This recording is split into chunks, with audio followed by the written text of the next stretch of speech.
welcome to part 8 of the Backrooms game lab. In this part, we will finally put some jump scares into our game. Here's a quick preview of one of the jump scares you'll create. Without further ado, let's get into it. First off, let's go back to the Google Drive, and there should be a new file in here called the Part 5 Backrooms Game Lab folder. Inside of here, you should see something that says download, so let's just go ahead and press download. And inside of here, there is a shadowy figure sprite, which is basically Mr. Kitty. In case you're unaware of that, it's a person from the Backrooms lore. The Smiler sprite, which is pretty iconic in the Backrooms. Pretty much all videos that relate to the Backrooms use that sprite at this point. And a Smiler SFX sound effect. So when it's done downloading, something down here should pop up that says Part 8 Backrooms Game Lab. And if you click it, it should open up inside of your downloads folder as a zip file. So when you double click this, or if you're on Windows and extract this, it should open up back into a folder here. And you see that it has the Smiler sprite, the Smiler SFX, and the shadowy figure sprite inside of it. Let's go back to Unity and import these files now. So because two of them were just texture files, I'm going to go into my materials folder, and I'll come inside of the textures folder inside of here. I'll right click on this and I'll press import new asset. So I'm going to go ahead and import the shadowy figure sprite into my textures folder. And I'm also going to import the Smiler sprite into my textures folder. And when those are done importing, I'm going to go ahead and press cancel. And we should now be able to see that our Smiler and our shadowy figure sprites are inside of the game. Let's also go to our audio folder by coming out to assets and then going to audio. And I want to right click on this right here. I want to go to import new asset the same way we did for the other one. And I want to go to Smiler SFX and press enter. This will import our Smiler SFX sound effect, which is essentially, you can listen to it yourself. It's a pretty nice sound effect for some kind of jump scare appearing. I'm going to get started with the easier jump scare. This is a really popular jump scare used by most popular game franchises. And this one simply involves you looking at a specific area, and then when you look at the area, it causes a jump scare to happen. So the first thing that we really need to do to kind of start our jump scare off here is we need to import our texture that we want to be kind of like the monster for this jump scare. Now to make my texture, I'm just going to go ahead and right click inside of the hierarchy. I'll go to 3D object and I will press plane. Now something pops up here that takes up a lot of my screen. I want this to be more visible, so I'm going to go ahead and temporarily turn my lighting and my visual effects off. Now I can kind of see what's going on here, and we can clearly see that there's a big square here. To make this smaller, I'm going to press R, and I'm going to hold this white box as I shrink it like that. Now I want to rotate this to be vertical by pressing E and holding Control or Command as I rotate this blue one, which allows me to have it in a vertical position. So this right here is going to be our jump scare texture right here. So we want to actually get the texture that I'm going to use for this jump scare, and me personally, I'm going to use the shadowy figure sprite for this jump scare. So I'm going to go into my materials folder. I'm going to come into my textures folder in here, and I'm just going to drag my shadowy figure sprite onto this plane. You'll see now that it is completely black and there's no shadowy figure on it. To fix this, I'm going to click it. I'm going to go to the material area right here, and then I'm going to turn on alpha clipping. And now we can see that it kind of cuts out an outline around our shadowy figure sprite, which makes it look more like a person. Next, I need to rotate this to be facing the ground, so I'm going to hold Control or Command as I turn this green one, which allows me to hold it up like that. Now I will admit it is pretty squished looking right now, because our file here, as you can see, is a rectangle, but our plane was just a square. So to stretch this out a little bit, I'm going to press R, and I'm going to stretch it on the blue one right here, which makes it pretty tall. Now my monster is previewed for the animation. I'm going to rename this plane to say Jump Scare Animation. And I'm going to kind of position it now to the area that I want my jump scare to be at. So I actually did expand a little bit on my map here in case it wasn't clear. There's the usual area that I do the Backrooms Game Lab at, and here's just this little hallway that goes nowhere. So I'm just going to put my jump scare in this little hallway right here. So let me turn back on my lighting and my visual effects. I'm going to drag my jump scare animation over to this weird dark corner of the hallway, because I want my jump scare guy to be kind of peeking out a little bit. And then I just want him to kind of run away. So I'm going to make sure that I position him into the right spot here by simply moving it around a little bit, getting this over to the ground area. And if I come into this hallway and click off of him, you can kind of see how creepy that might be if someone unexpecting is seeing the jump scare. Now there is something to always note about jump scares is it might not appear scary to you, the jump scare. However, the good part about jump scares is you know everything about it, you know when it's going to happen, you know every single detail about the jump scare because you made it. But the people that are going to play your game might not have any clue about the jump scare in the first place. So when someone unexpecting comes down this hallway, turns the corner and sees some guy standing there, they're going to freak out and they're going to fall out of their chair naturally because they weren't expecting it to be there. Next, we need to set up our animation. So to actually set up our animation, the first thing I'm going to do is kind of get a little bit close to my guy here. And I'm going to click on my assets tab right here. I'll go to animations, and then I'll click on my jump scare animation right here.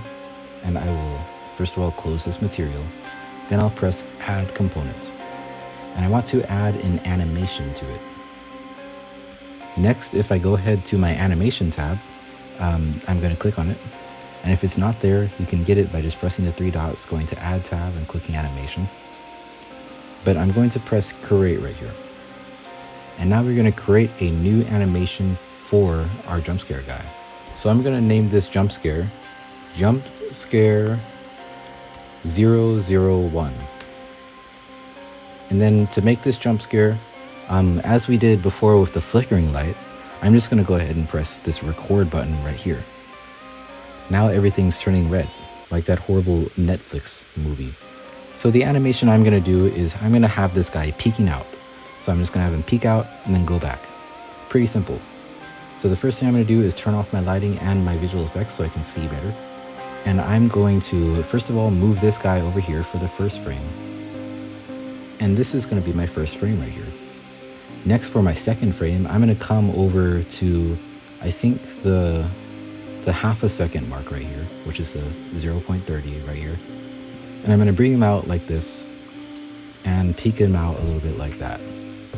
And I think I might make him come up a little bit more like that, just like that. There we go. So now he's kind of peeking over here a little bit. And then when he's done with that, I just want him to go back to being hidden. So I'm going to copy this first frame right here, and I'm going to come over to the 1 second mark and paste it right there. So now if I go ahead and play this animation, you'll see that it looks all right. But right now the player might not actually see this because it's going back to its original position way too fast. So to kind of get it to slow down right here a little bit, what I'm going to do is I'm going to space this out to be actually to the second, like that. And I'm going to I think I'll copy this frame right here. I'll move this to the first second, and I'm going to make it come out a little bit more. Now this is a kind of sneaky animation tactic that I think a lot of people use, but it's something that you can kind of do to make your animation smoother. So since I kind of made it a little bit more outwards, you'll see that when I play my animation now, it looks a little bit smoother.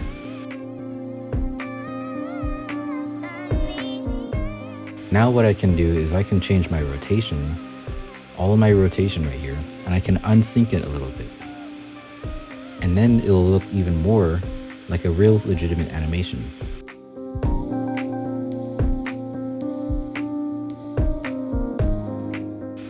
So I think that's what I'm going to do for my first animation.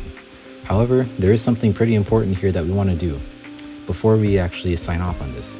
As you can see at the end of the animation over here at the second mark, we see our guy is still just standing here. So if the player were to come around this hallway, he would just still see that guy sitting here minding his own business.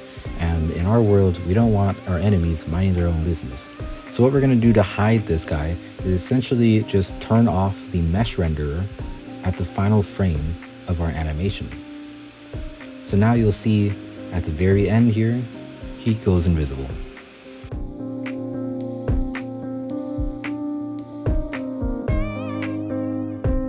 Now before we can finish off on our animation sector right here, We need to turn off the recording. We need to save our game. And finally, we kind of have to officialize our animation, otherwise it won't work when we go into our scripting. So let's come back to our project window. Let's click this element 0 right here, and it will kind of hint us over to this animation right here. So if we click on this, you'll see that wrap mode is on default. We want to turn this on to once.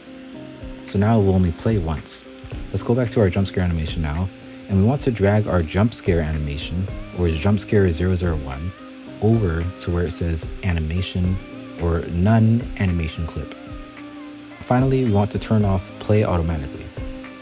Now if we save our game again to prevent our game from crashing and losing all of our data, we should be pretty good in this sector.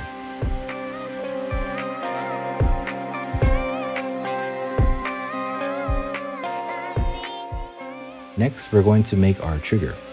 The trigger for this animation is going to be a trigger that is pretty easy actually, and it just occurs when the player looks at a certain spot of our map. So essentially we want to have a square right here, or something just right here that when you look at the square, it says, hey, it looked at me. And then when it says, hey, it looked at me, we want our jump scare animation to say, okay, it's time to play, and our jump scare animations to go off. So this is actually probably going to be a little bit easy, the easiest part. I should have done it first, but hey, who cares? I'm going to simply right click in my hierarchy. I'm going to come to 3D object and I'm going to press cube. Now we have a cube that has taken up our screen right here. And if we kind of, I want this trigger to be right inside of this area right here. So I'm going to first of all move it over here. And I'm going to make sure, yep, there we go, that's all right. And I'll press, I think it is T, which gives me this kind of like square effect right here. Now I'm going to size it into place right here by completely filling up the entirety of the hallway, so there's no way you could miss this kind of hitbox right here. And I'm going to turn off the mesh render, and believe it or not, that is the trigger complete. So now all I have to do is rename this cube to trigger, or sorry, jump scare trigger. And now we have our jump scare trigger. So the final thing that we have to do to kind of set everything off here is we need to create the scripting for this. So to create our script, I'm going to come back out to my assets folder. I'm going to right click inside of the scripts folder, or sorry, I'm going to go inside of the scripts folder, and I'm going to right click inside of it. I'll press create, and I will press C# script at the top. Now I'm going to name this script jump scare trigger. Now we have to wait for this script to compile, and when it is done loading, we can kind of double click it to open it inside of Visual Studio. However, because this is some people's first time scripting, I need to make sure that we're all set up and ready to script. So if it is your first time scripting, watch this part of the video. If it isn't, skip to the next chapter. Now, if it's your first time scripting, we need to actually set up our game to be able to understand our scripts before we can move on. Let's go to the top bar here. Let's go to Unity, and let's go to Preferences. Now let's come down to External Tools. And you should see something here called External Script Editor. If you click the drop down, you should see a bunch of things that say Visual Studio Code, and one that says Open by File Extension. If you have already downloaded Visual Studio Code, please click Visual Studio Code. If you have not downloaded Visual Studio Code, then please download Visual Studio Code. But it's important that you have Visual Studio, because that is what we're going to be using to autofill everything, to tell us when we have errors, to kind of save our lives in the scripting area and save a whole lot of time. So make sure you're using Visual Studio. Now let's close out of our Preference tab. Let's start editing the script. So to edit it, I'm going to double click it, and it will open up inside of Visual Studio. So what should have opened up is a script that has a void start method and a void update method. Let's go ahead and get rid of both of them since we don't need them right now. Instead, what we're going to do is we're simply going to make a reference to an animation that we just made. So to reference our animation, let's go ahead and type public animation, and we're going to call it, this is our jump scare animation. And let's put a semicolon. It's important in C# that at the end of most of your lines, you have to put a semicolon. There are some special exceptions like this right here, where it's like a method, so it has a curly bracket instead of a semicolon. But for most of your lines, you're going to have to make sure you have a semicolon at the end. Let's also reference our audio that we may or may not have for a jump scare. So So let's say public audio source, and this is going to be our jump scare audio. Now we're going to a pretty important thing inside of C# is whenever you make a big ass thing that's pretty important and might be confusing later, is you want to make sure that you put a comment to it or some kind of basic indication or a note basically that says what it is. So I'm going to make a note here before this that says this is the jump scare animation object that has my animation, just making it super clear what this is. Now for the jump scare audio, I'm going to say this is the jump scare audio that will play during my jump scare. And it's super clear, super obvious about what it's for. It's super ready for if someone were to come behind you and they were to look at the code, they could just see it and go, oh, okay, that's what this is for. That's what this is for. Jump scare audio, jump scare animation. All right. So to actually kind of get on to what's playing our jump scare animation right here, we want to make a new method here. And this method is going to happen whenever the player looks at our trigger. So to call this, I'm going to say public void, which is basically public method. And this is going to be our on mouse over method. And if you just go ahead and press tab or enter whenever the recommendation pops up, it'll fill everything else out for us. Now this, I'm going to make a comment, and it's going to be, this happens when our player looks at our trigger. Or I guess it should be when my player looks at my trigger, right? And what we basically want this to do is pretty simple. Jump scare animation dot play. And right after this, there's going to be an open parenthesis, a closed parenthesis, and a semicolon, because this is a method that we are calling. The method is called play. So it has to have all this kind of weird stuff after it. There are two more lines that we have to do after this. So the first line is going to be playing our audio if there is an audio assigned. So we want to make an if statement. So if, open parenthesis, jump scare audio is exclamation mark equals. So this basically means not equal to null, and null means that it doesn't exist. So basically what this says is if the jump scare audio is not null, then after this we want to go ahead and open up what is this, an open curly bracket, and inside of here we want to say jump scare audio.play.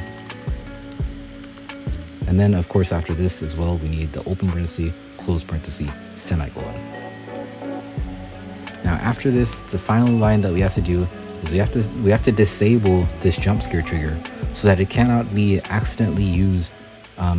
So it can't be used again, which would be catastrophic because it would essentially be allowing our jump scare to be playing infinitely.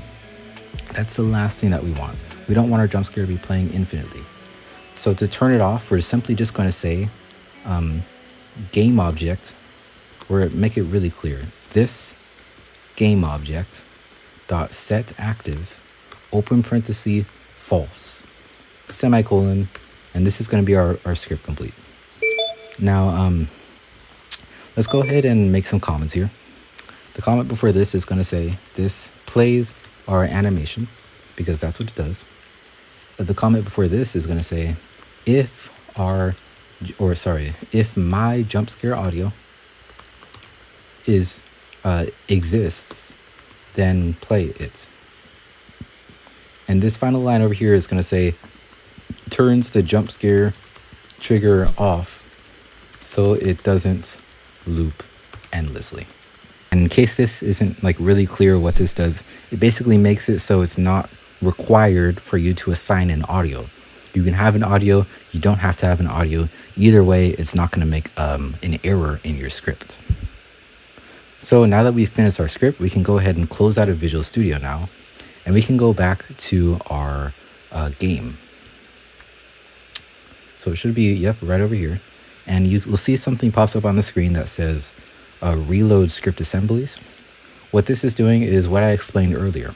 It is compiling our scripts. So it's basically saying to everyone in our universe, hey, we have just made a change to the script. We need everyone to be aware of it. And that's basically what happens. so everyone is aware, everything in our game is now aware of the update. So now let's go ahead and let's go ahead and assign our jump scare trigger to our jump scare object. So to do this, we can just simply drag the jump scare trigger script to the jump scare trigger object, and we'll see now something pops up in our inspector tab that says jump scare trigger script. You'll see it's waiting for a jump scare animation. So let's go ahead and drag our jump scare animation over to where it says none animation. Now, last thing we have to do to make sure that this box doesn't get in the way is I'm going to turn on is trigger. This basically means that we can walk through this in the case that our player gets to it too fast.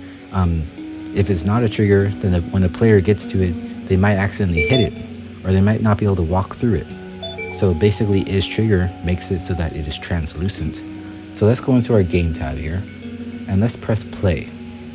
I'm going to now navigate to my jump scare by just kind of walking over in this area and coming over here, and we know our jump scare is right around the corner over there. So when I turn my head to look at the jump scare, you'll see that some dude looks out of the corner and yeah, peeks right back around. And as you'll see in this area, if I were to come back over to it, he's gone now. So it's not like he's here anymore. He is in fact gone from our game, which is exactly what we want. Now, if this didn't work for you, or some part of it failed and you can't just fix it by coming through the video, then please be sure to come to the Developer Jake Discord server where we can work this out and kind of fix it with you. Now, inside of the Backrooms Game Lab package that you downloaded at the beginning of this video, you'll remember that there was one more texture that you had. And if I navigate to it by coming to my materials and going into my textures folder, you'll see that you have something called the Smiler Sprite. Now, this is another jump scare, basically a building block that I've given you that you can put inside of your game and you can build it on your own. Now, I've given you the Smiler Sprite, and I've also given you the audio that goes with this. So if I navigate to my audio folder, you'll see that there is a Smiler SFX that is also included inside of the Smiler jump scare pack. So what you can do is, if you want to, you can follow back through this tutorial, or if you memorized it, you can just do it from memory, and you can create another jump scare somewhere inside of your map with the Smiler jump scare. And and if you do need help with that, let me know, or let someone in my team know in my Discord server, and we'd be very happy to help you out with that. And yeah, if you make a really cool jump scare that's outside of the ones that I've given you, definitely show that to the Discord server. I'm pretty sure a lot of us would love to see what kind of jump scare you're able to create with this tutorial. Now, actually, there is one more thing that I should probably show you if you're going to go through with the Smiler jump scare, or any jump scare that requires audio. Now, to make the audio in your jump scare, you'll see that there's a jump scare audio slot right here. Now, to assign this audio, it's pretty simple. All you have to do is drag your audio for the jump scare into a blank space in the hierarchy. Then it will create itself right here. You want to come into audio source right here, and you want to turn off play on awake. Finally, you want to come into jump scare trigger and simply drag your audio into the jump scare audio slot. And now your audio is ready to be played. So this has been part 8 of the Backrooms Game Lab, where I showed you how to create jump scares for your game. In part 9 of the Backrooms Game Lab, I will show you how to create a game ending for your game, which also showcases the level changing. Right after part 9 comes part 10, where I will show you how to make the main menu for the game. And after part 10 comes part 11, where I will show you how to create the pause menu for your game. And then part 12 will be pretty much wrapped up and in the after party of the Backrooms Game Lab. So yeah, we're near the end of this. I've shown you a lot of stuff outside of just this video and the other videos here. There are a few videos that I made on the channel that aren't exactly labeled Backrooms Game Lab, but you may be wondering, what's this green thing? What's that green thing right there? How do I get enemies in the game that can actually kill the player and destroy them and do all kinds of stuff like that? There are 2 tutorials that I made, one called the flashlight tutorial and one called the enemy tutorial. So those 2 tutorials will show you how to get enemies that actually follow the player around and kill them. And the flashlight tutorial shows you how to put batteries and a working flashlight into your game. But anyways, guys, sadly that's about all I got time for today. I hope you enjoyed this video. I've been Jake, and we will See you in the next one.